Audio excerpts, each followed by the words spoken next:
Thank you so much. Give it up one more time for Leon Blanda.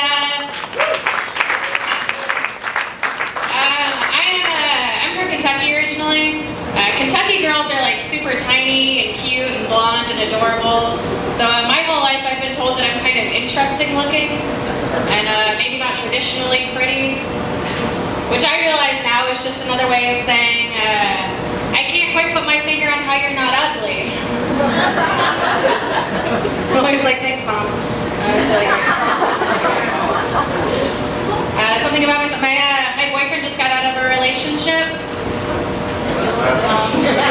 It was ours. Just anyway. Here's how we broke up. It's a real fun story. Let me tell you. We were sitting at home one day. We were listening to NPR, which I promise is like the most condescending thing I'll say all night. And there's this story about how there are more people crossing the border illegally into the United States, more people crossing the Canadian border illegally than the Mexican border, which is totally true, by the way. And I turned to my boyfriend and I was like, oh my God, can you believe that? And he goes, yeah, how are the Mexicans getting into Canada? And I was like, we should break up.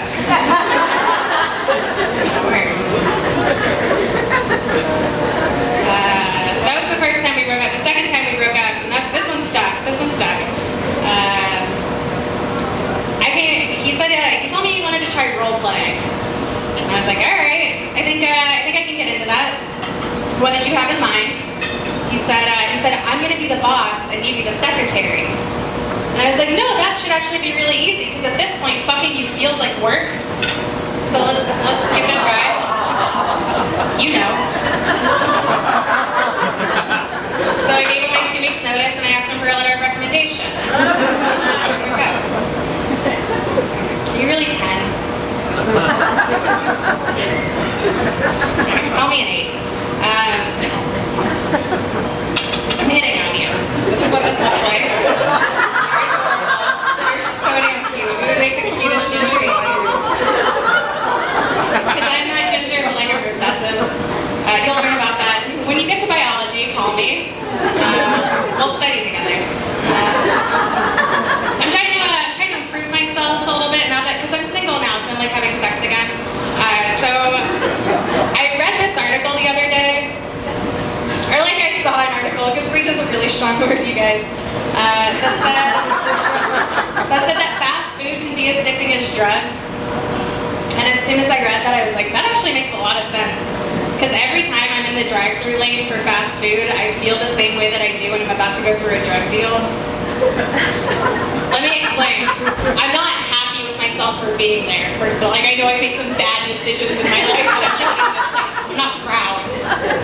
And then the first guy I talk to, like, I'll give him my money, but he won't give me my stuff. He's like, no, that's a different guy. You gotta keep going, go down to the next. I only take the money. And then the second guy gives me my bag of stuff, and I have to open it up and make sure he didn't rip me off before I leave. You know. If that didn't like resonate with you, if you don't do drugs, if you're not cool or whatever, we can try a different analogy. Eating fast food is kind of like having a one-night stand, because you really enjoy it while it's happening, but you really regret it the next morning. And like your asshole kind of burns.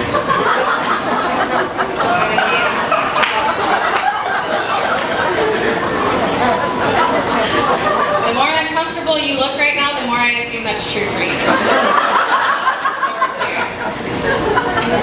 I am trying to improve myself. I was thinking about going back to school. I have a degree already, but I feel like that doesn't mean anything right now. So I keep seeing these like ITT tech commercials. And whenever I see it, they just like make it look so good and like welcoming the guys on there. And he's just like, my life was horrible, and I never got to see my kids. And if I could do it, anyone could do it. I was like, maybe that's not the slogan you want for your school. You might as well just say like ITT Tech. Technically, we're an institution. And he keeps saying like how much he's accomplished and how much better his life is. And then it kind of dawned on me like, oh, I guess the best thing you can hope for by going to ITT Tech is being in an ITT Tech commercial. It's pretty much the most you're gonna. Anyone here go to ITT Tech? I should have asked that first. People are always like, ITT Tech, it's a scam. Like, I went to Tulane, that's also a scam. It's all a scam, you guys. 30 years ago, it was cool. I am Jewish, too. Yeah? MOTs. Are you Jewish? You were so close to perfect. I know, I get it all the time, too. Like, what a relief to finally see a Jew in comedy. I know. But like I said, I'm from Kentucky. So when you're a Jew in Kentucky, you're the only Jew in Kentucky that anybody knows. Which means, like in 5th or 6th grade, everyone got that lesson in their Sunday school that the Jews killed Jesus. So I had all these kids come up to me and they were like, "You killed Jesus." I was like, "Yeah, it was me." Found out I was Roman. But here's the thing I never understood about that, was the most angry kids were the most Christian kids. Do you understand why that's weird? If you're a Christian, that means that you believe Jesus died for your sins and that's why you get to go to heaven. And I'm not criticizing that, that's wonderful that you have faith. But if Jesus died for your sins and I killed Jesus, I don't know, man, you're welcome.